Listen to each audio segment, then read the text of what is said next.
Hi friends, welcome to Swathi spices. అందరూ ఎలా ఉన్నారు? నేనైతే చాలా బాగున్నానండి. అయితే ఈరోజు ఒక హెల్దీ స్వీట్ రెసిపీతో మీ ముందుకు వచ్చాను. అదేంటంటే కాజుతో చేసిన యాపిల్స్. ఈ యాపిల్స్ని ఎలా ప్రిపేర్ చేసుకోవాలో చూపిస్తాను. అయితే ముందుగా ఒక మిక్సీ జార్ తీసుకొని పచ్చి జీడిపప్పును ఒక కప్పు వరకు తీసుకోవాలి. దాన్ని మీకు వీలైనంత మెత్తగా గ్రైండ్ చేసుకోవాలండి. ఇదిగోండి, ఇక్కడ నేను చూపిస్తున్న విధంగా మొత్తాన్ని కూడా మంచిగా మెత్తగా పౌడర్లా చేసుకోవాలి. ఇలా మెత్తగా పౌడర్గా చేసుకొని స్టవ్ పైన ఒక ప్యాన్ పెట్టుకోండి.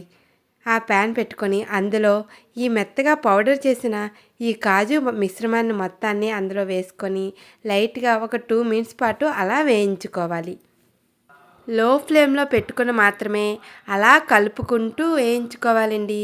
ఇందులోకే మనకి స్వీట్కి సరిపడా షుగర్ను కూడా యాడ్ చేసుకోవాలి. నేనైతే ఒక 3 టేబుల్ స్పూన్ల షుగర్ని యాడ్ చేస్తున్నాను. ఉండలు లేకుండా మొత్తాన్ని విడివిడిగా చేసుకుంటూ అలా ఒకసారి ఒక 1 మినిట్ పాటు అలా షుగర్ వేసిన తర్వాత కూడా అలా కలుపుకుంటూ వేయించుకోండి.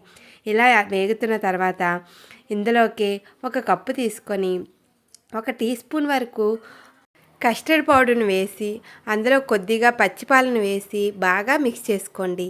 ఇలా మొత్తాన్ని మిక్స్ చేసి ఈ పాలను ఆ మిశ్రమంలో కలుపుకొని ఉండలు లేకుండా మొత్తాన్ని బాగా కలుపుకుంటూ అలా ఉడికించుకోవాలండి. చూడండి, ఇక్కడ నేను చూపిస్తున్న విధంగా మిశ్రమాన్ని మొత్తాన్ని కూడా అలా కలుపుకోవాలి. ఉండలు అనేవి కట్టకుండా మొత్తాన్ని లో టు మీడియం ఫ్లేమ్లో పెట్టుకుంటూ ఈ కన్సిస్టెన్సీ ఈ విధంగా దగ్గర పడే వరకు ఉడికించుకోవాలి. ఇందులోకి ఒక 2 ఇలాచీలను బాగా గుండగా నూరుకొని ఆ ఇలాచీ పౌడర్ను కూడా యాడ్ చేసుకోవాలి. ఒక హాఫ్ టీ స్పూన్ వరకు నెయ్యిని కూడా వేసి మొత్తాన్ని బాగా మిక్స్ చేసుకొని కన్సిస్టెన్సీ బాగా దగ్గర పడాలి. ఇలా మొత్తం కూడా దగ్గర పడి మంచిగా ఉడికింది, చూసారు కదా. ఈ విధంగా అయిన తర్వాత దీన్నంతటిని ఒక ప్లేట్లోకి తీసుకొని ఒక 5 మినిట్స్ పాటు అలానే చల్లారి పెట్టుకోండి. ఇంతవరకు నా వీడియో చూసారంటే నా వీడియో మీకు నచ్చిందనే అనుకుంటున్నాను. కొత్తగా ఎవరైనా చూస్తున్నట్లయితే ఇప్పుడే మన ఛానల్ని సబ్స్క్రైబ్ చేసుకోండి ఫ్రెండ్స్. అలానే నా వీడియో మీకు నచ్చినట్లయితే ఒక లైక్ చేసి మీ ఫ్రెండ్స్ అండ్ ఫ్యామిలీకి షేర్ చేయండి. అయితే ఇదిగోండి, మొత్తం చల్లారిపోయింది కదా.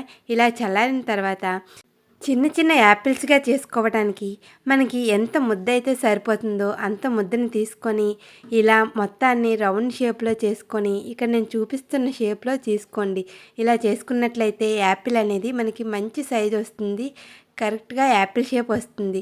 ఇలా చూపుడు వేలుతో మధ్యలో చిన్నగా అడిచి అలానే రెండో వైపు కూడా టర్న్ చేసుకొని అటువైపు కూడా చిన్నగా అడుచుకోవాలి.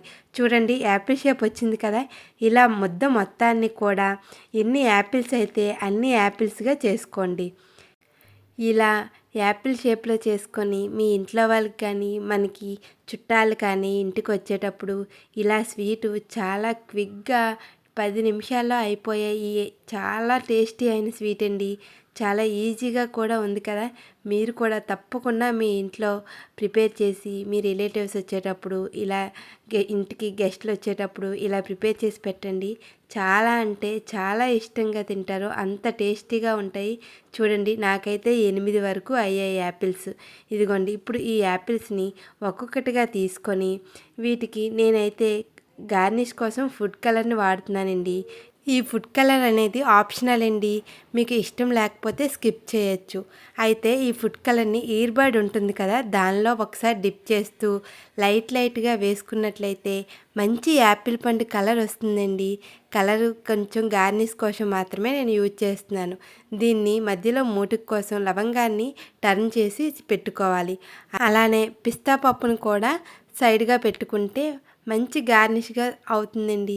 చూసారు కదా, ఎంతో టేస్టీ అండ్ చాలా సింపుల్గా ఉండే ఈ కాజు యాపిల్స్ మీరు కూడా తప్పకుండా మీ ఇంట్లో ప్రిపేర్ చేసి మీ ఇంట్లో వాళ్ళందరికీ టేస్ట్ చేయించండి. చాలా అంటే చాలా నచ్చుతాయి, అంత టేస్టీగా ఉంటాయండి. హెల్త్కి కూడా కాజు చాలా మంచిది. సన్నంగా ఉన్నవాళ్ళు ఈ స్వీట్ని తింటే చాలా క్విక్గా కూడా లావ్ అవుతారు.